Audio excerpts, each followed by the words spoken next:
Another day, flavorless forage. What in the heck is this magic? It smells intriguing. Could this be the answer to my lifelong struggle against bland wilderness cuisine? Okay, deep breaths. Don't get your hopes up, big guy.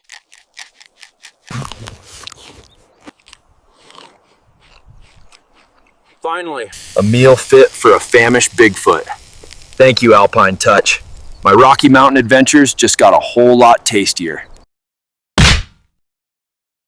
Big Sky Breakdown, proudly presented by the Bobcat Collective at Montana State. The Bobcat Collective is the NIL collective that serves Montana State University student athletes. The collective is partnered with Montana State to connect fans, alumni, businesses, and local nonprofits with Montana State student athletes. Opportunities through the collective allow student athletes to earn compensation while serving the greater Montana State University community. Sign up now for memberships and enjoy automatic entry into raffles for free tickets while supporting the bright minds at Montana State. They have multiple different membership tiers, and you can also be a one-time supporter, and you can also business partner or corporate supporter. Visit bobcatcollective.com for more.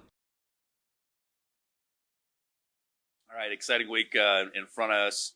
Go on the road for the first time in quite some time and get an opportunity to go down and play NAU, a ranked team, one that we didn't face last year. I know they've had a lot of changes since we saw them last, so really excited about the opportunity in front of us. And then, looking in the rear view just a little bit, excited about the way we played, excited about the way we came out on Saturday, and all three phases contributed to, opening up the lead, and then ultimately being able to continue to add to it as the game went along. And we got everybody that could play in the game. That doesn't happen all too often.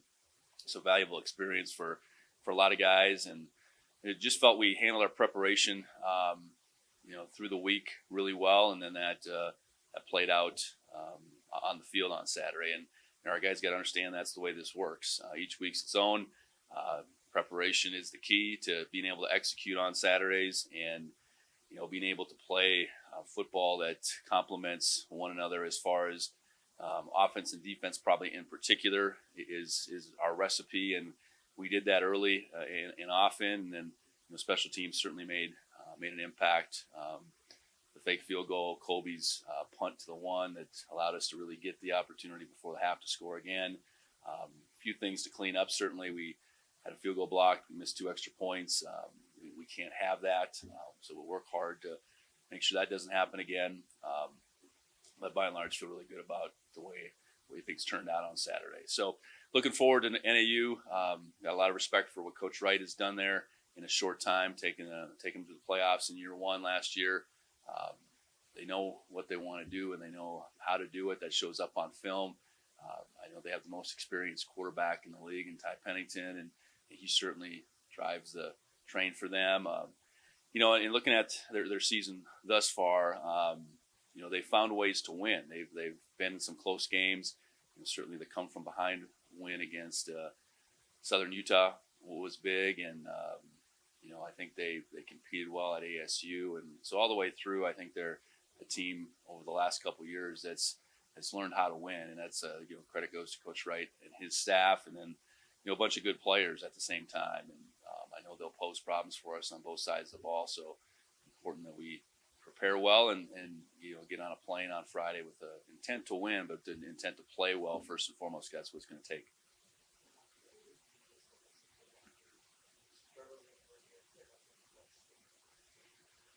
Well, I think it felt good to play well. I know we there was a lot of things that were fine and good about the Mercyhurst game, but there was a lot of things that weren't. And it wasn't that this game was perfect by any means, but it was a more complete performance, one that we needed. I think within that, a lot of guys stepped up their level of play, and that's what we need. We need to be improving, and that was I think a definite sign of improvement from one week to the next. And we got to be able to replicate that type of build, I guess, and that's going back to work and practice, and really, I think as a younger group, I think we're starting to figure that out, how important the prep is, how important understanding situational football is, because a lot of our errors within that Mercyhurst game were just not maybe being dialed in exactly to the down and distance at times, and just how we need to play. And Not being able to follow up a solid first half of the second half offensively was a little bit about the opportunities, but it's, the opportunities were there and we should have made the most of them. So it felt good, but it's just one game, and, but it was definitely a step in the right direction.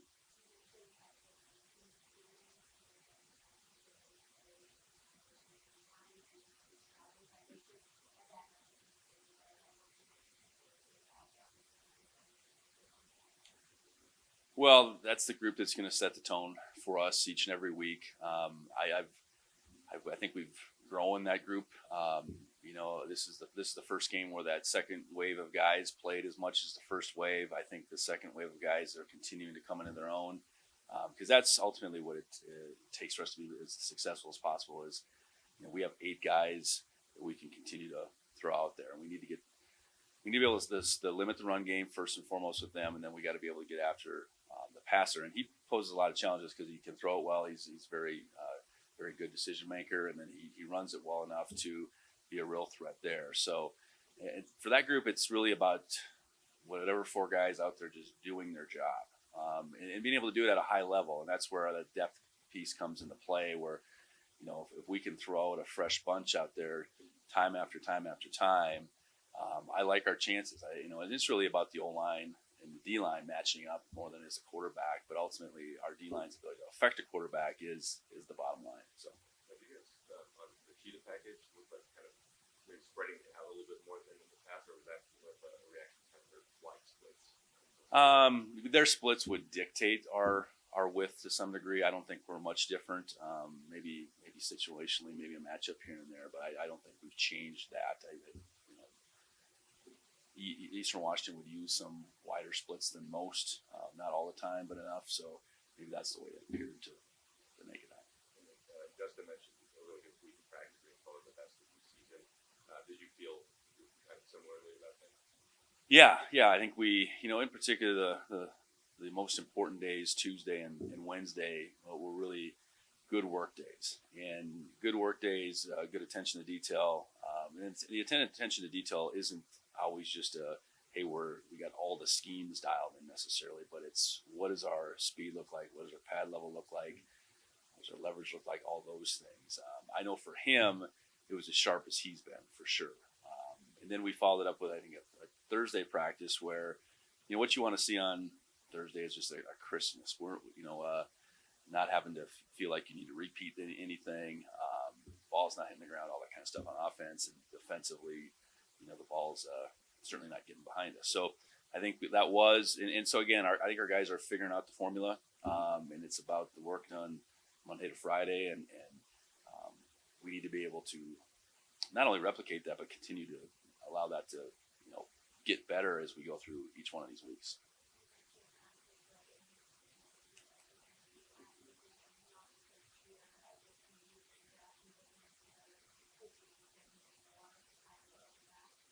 We would have both been offensive coordinators back in 2010 here. That's the only time. I know Coach Owens, Jody played during that time, then he coached with them at Pitt State. So I think he took over a program that, I think they were talented when we played them in 22 and 23. We got a dogfight in 22 down there, and we escaped. And then in 23, I think we got after them pretty good up here.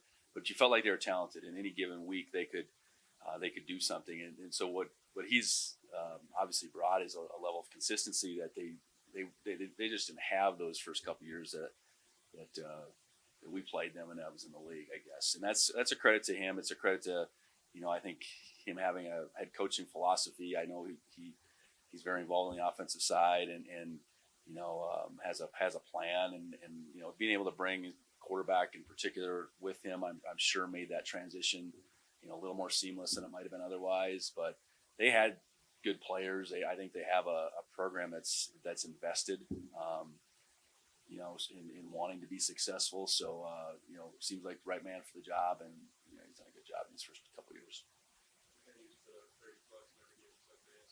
What excites you about that challenge? How good the defense has been playing? Good on good matchup.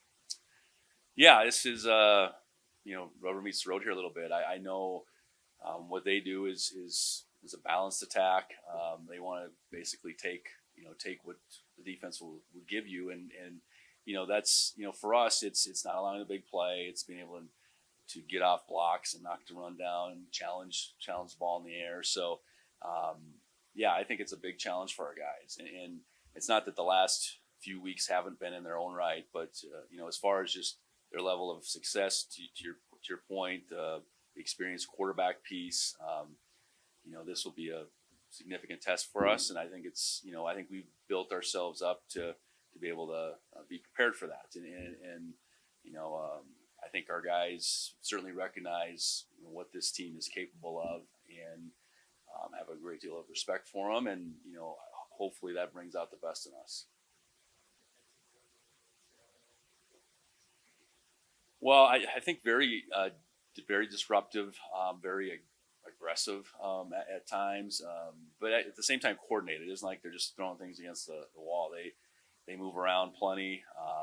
They'll heat you up quite a bit. They have really good size, and they're three down linemen. Very active linebackers that they'll do a lot with. Blitz, drop, all that kind of stuff. So, they've not having played them before with this scheme. This is our first venture into it, and they weren't probably a team defensively that we would have watched a lot last year, because they differed from us quite a bit. So, really, as we get into this week, this is the first I've really been able to study them, but impressed with the variety of things they do, and then, how sound they are within that variety.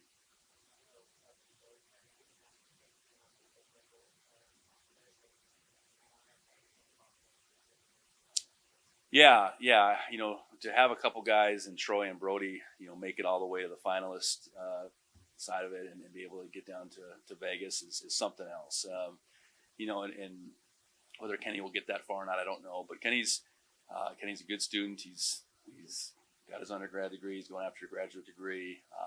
I think you got to be a good player at the same time to warrant this respect, that honor. So he certainly is that as well. So proud that he's in that semifinal ranking, I guess, right now, or grouping, and we'll see where it goes. But to have guys be regarded in such a way for you're a scholar athlete, you have to be a good student, you have to take that seriously, and you have to produce on the field too. So ideally that's the mindset all our guys have, and have some guys to be able to recognize that high level is something proud of. What would make you guys kind of stick with that offensive line unit with Cedric at right tackle and Wright at left?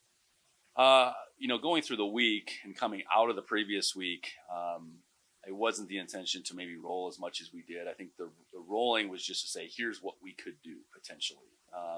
We could have some moving parts. Let Everett settle in as a right guard. Again, Titan having the right guard, right tackle flexibility.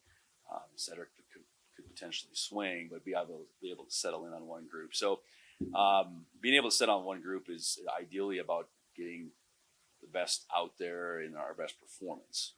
And I think for those guys that are in that position, their peace of mind and their preparation is maybe part of it. But I think that's ultimately, we left a week thinking this is our best way to move forward. And I thought we played better. Okay, I mean, I think there's still meat on the bone for that offensive line, but I think we're making progress. Getting moving in on at least a play early, and then Hunter had a pancake, I think, on the Adam Jones touchdown. Just that we talk a lot about that tight end group, but how do you feel just like, especially Hunter with the touchdown and plays he made? Yeah, definitely Hunter.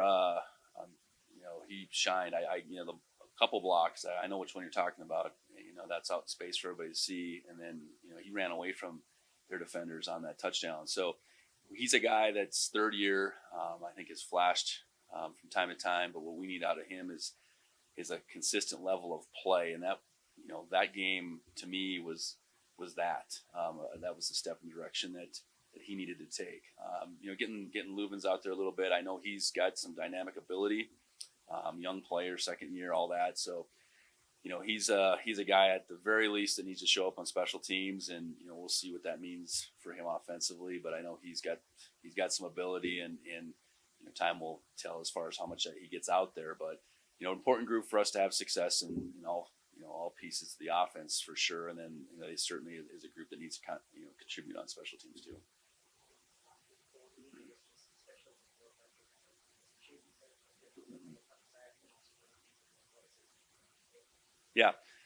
Yeah. Colby's he's getting there. I still know in that game he kicked one out of bounds and he really mishit his last punt. But I think a couple things. I think he's just understanding the pace and the tempo. I mean, if he goes out there from a kickoff perspective, and whether he's going in the wind or not, I mean, I thought going towards Sonny Holland, he kicked off very well. And then you flip around, you got a little bit of breeze. You don't need to change the way you're doing things. So after the one that went out of bounds, he corrected and got good hang time, and we covered pretty well, even though they weren't touchbacks. On the punt side, I think the best thing is we haven't had him punt as much.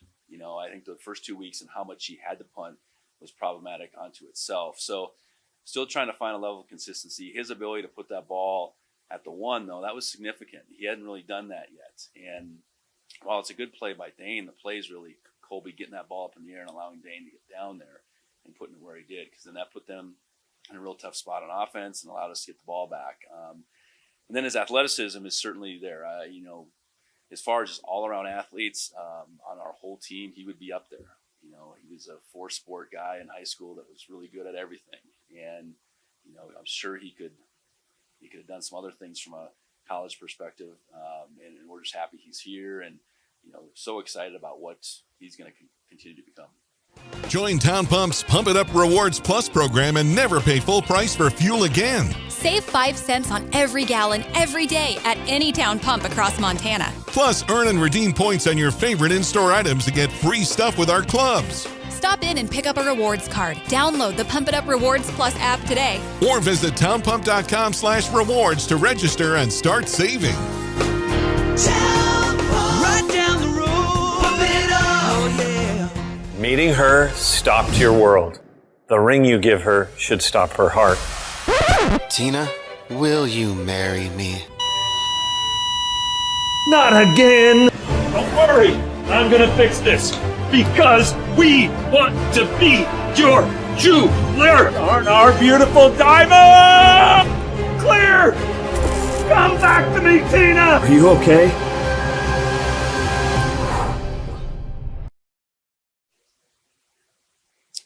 Yeah, nothing new out of the game. So that's a couple weeks like that. I know Neil is getting closer.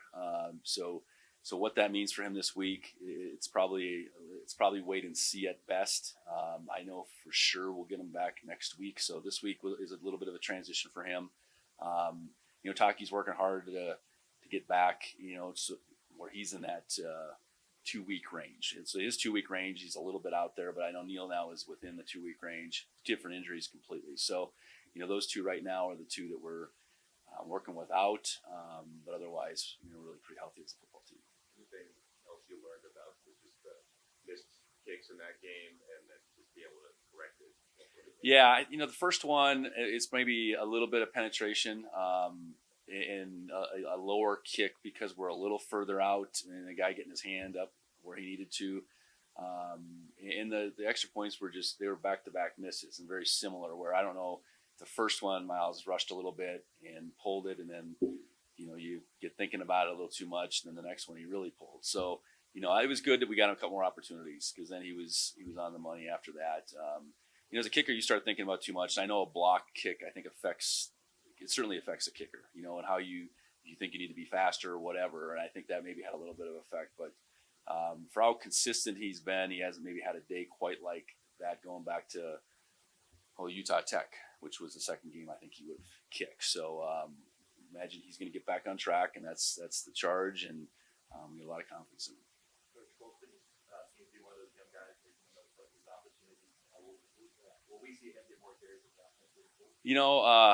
Each game is its own. I know we really intend on getting our 2 starters and get them going. And I've said it before. I think to have a stable of backs that then includes Colson and includes Jared, I think it's a real luxury. And the health of the whole group kind of dictates those opportunities. But opportties for both Adam and Julius is where we start. I know, I think Adam just got above 10 and Julius was less than 10. So ideally those guys first and foremost would be getting, double digits. And then, wherever those opportunities present themselves, I think what you see in Colson and Jared is they're ready to go. Again, you said it, they're going to make the most of their opportunities. So excited about that group as a whole. Getting the top two guys going first and foremost is going to continue to be a priority. Defense has been turnover hungry the last few weeks. How do you plan on continuing that against an offense that really doesn't turn the ball over that much? Well, just when opportunities to knock the ball loose present themselves, we got to be after it, and that's what we did a couple times. We got a couple balls that got loose. We got the one ball in the air. I don't know that we had a great opportunity from an interception standpoint in that game, but those opportunities may or may not present themselves. But when they do, we got to make it. So it's about relentless effort. It's about being in the right place at the right time sometimes, and then just making a play. Turnover margin in any of these games that on paper are going to be tight is so critical. And we haven't turned the ball over a lot on the offensive side, but we haven't taken away a ton either. I know we have a little bit more as of late, so hopefully that trend continues. Braden had a good block on that big field goal. It seemed like he had a few on-run blocks in the game. How do you feel like this is run blocking development? Yeah, he's 5 games into this now, so I think he's each game he's adding to that level of experience and his awareness. I think that's the one thing until you get out there and play and your awareness as far as speed of the game, what each one of these opponents can bring to the table. What does the picture in front of you look like to then dictate what the defense can maybe do? I think those are all things he's improving upon. He works real hard, and his attention to detail for a young player is really high. But I just think his experience each and every week is allowing him to make this incremental growth that we are seeing. He's got such a high ceiling, but he's progressing the right way, and excited we have him, and excited just his mindset and how he's going after this opportunity as a young player.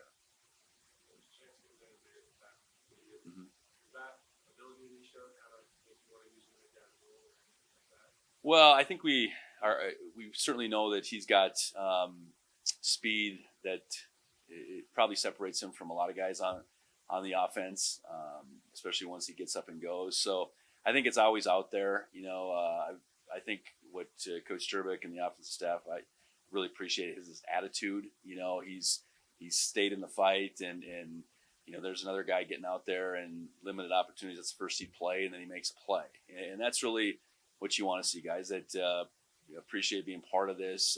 Whatever they are given, they're going to try to make the best of it. But no doubt he's got ability, and we'll see where that kind of fits, as we continue to go through the season.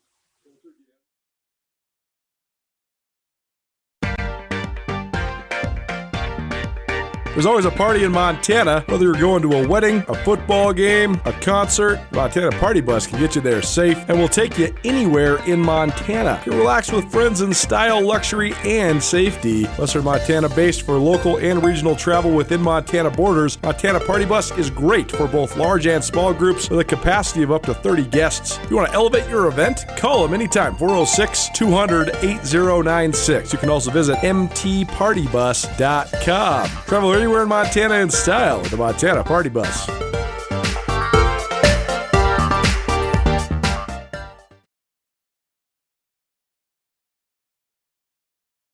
Yeah, hey, Coach, a couple of follow-ups on a couple of the guys you just talked about.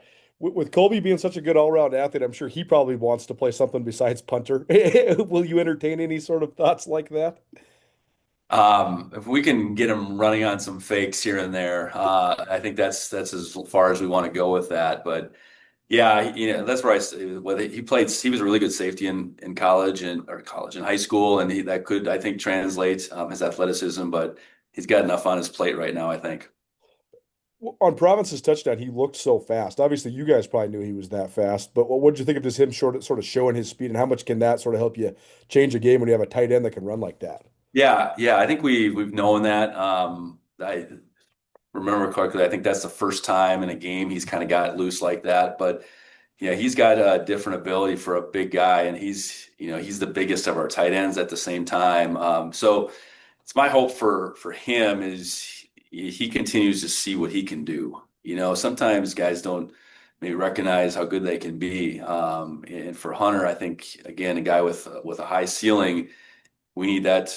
That continue to close, how his ability to continue to do things that maybe we haven't seen for the first time. And I thought he blocked particularly well in this game as well. So yeah, getting him involved. I know Justin just missed him down the sideline on one later in the game, but I think he, his speed, his size, he can be a real threat down the field, and hopefully those types of plays continue to show up.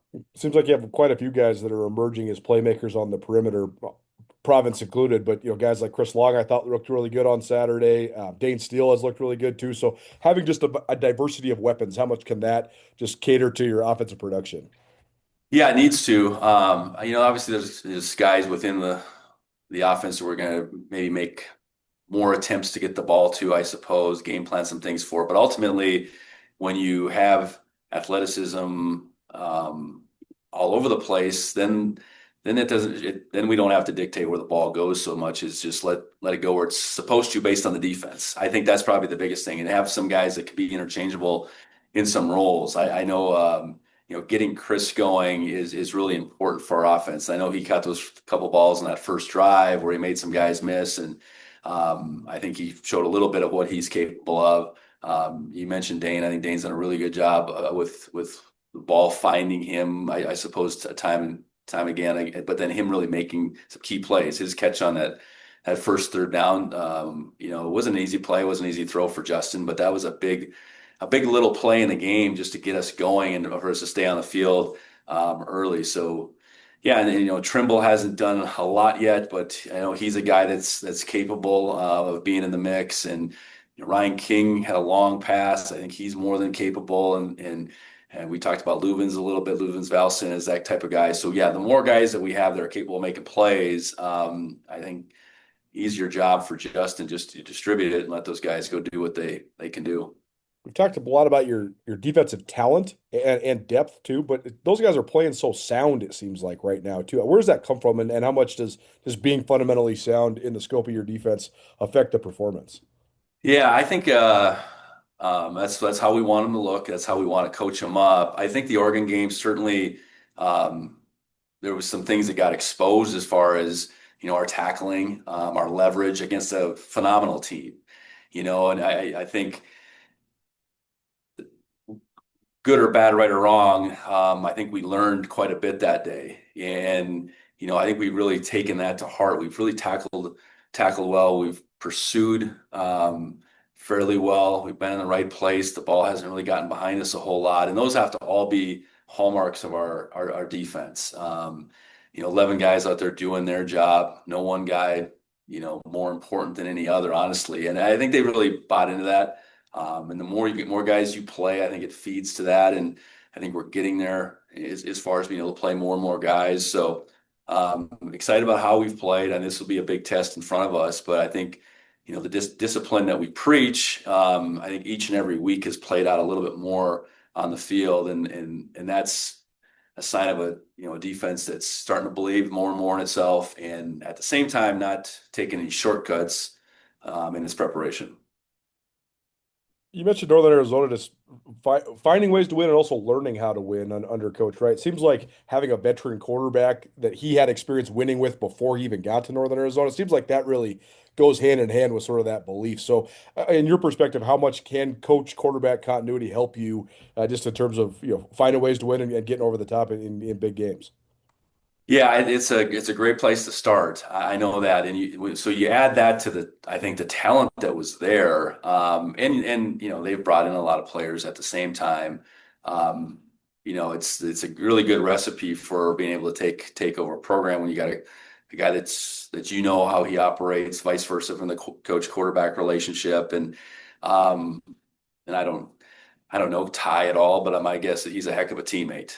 To be able to make that move, and I'm sure become a leader, become a little bit of a spokesperson, I'm sure, for Coach Wright.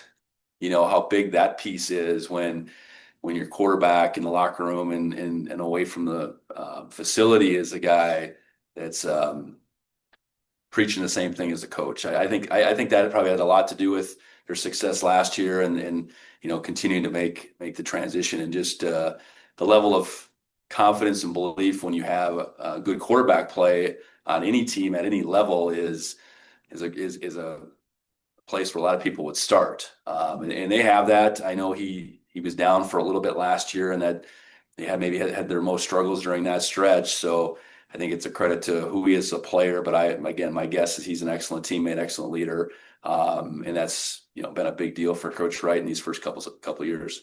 Well, last one from me. What is unique and challenging about playing at Walk-Up Sky Dome in Flagstaff?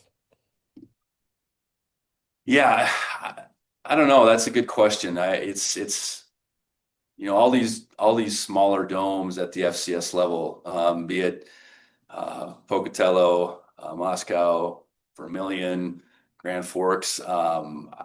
They're all their own deal. I think they certainly can get much more noise into than 10,000 people in an outdoor stadium. I know that's a piece of it. I don't know that noise was a factor the last time we played there. Their quarterback had a day. I know that. I think that was the biggest deal that day. But I suppose they're just unique. You get end zones that are different, and you don't have the sky to look up at. I guess there's all those things. They're closed-in arenas that were built in most cases a long time ago. So I know it looks like a bigger version of the brick when you look at it the way this one's set up. So I think it's the noise piece is the first thing I would go to, and what it can be, because of you take 10,000 people and put them outside, they're not going to be much of a factor. You take 10,000 people inside, that can be a real factor. And there's no elements at the same time. So a day like they had a couple years back in the passing game, and they're coming from behind, it's kind of sky's the limit as far as that goes. So I know we had a real challenge that day. We found a way, and that's going to be the bottom line this week. Will you marry me in your future? Or maybe you do it all over again.